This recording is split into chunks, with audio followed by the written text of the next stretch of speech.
Yes, please. So what would you say to a young lady from Algeria who was brought up religiously and who stopped offering namaz and lost her faith because of this fanatical mullah and what's happened in Algeria? That's it. I didn't follow properly. Sorry, I asked what Huzu... None of us understood clearly. Sorry, I asked what Huzu will say to a young lady from Algeria who was bringing up as a Muslim and religiously, and who stopped offering the prayer and who lost her faith because of the mullah and the fanatic and what's happening.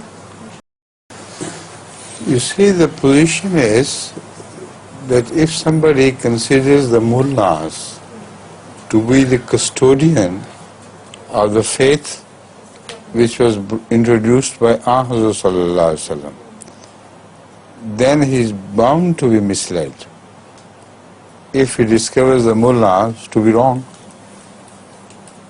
So this is exactly the case applicable to that lady. He falsely thought that the mullahs represented the faith of the Quran.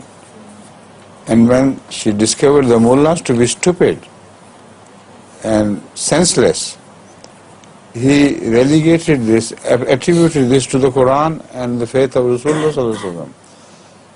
So of that she had no right.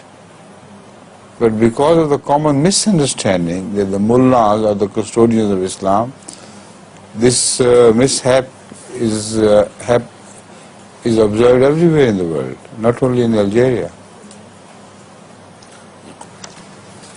I'm carrying this medicine with me, but just the suffering, you showed and said afwan. So with afwan I give you it. Please.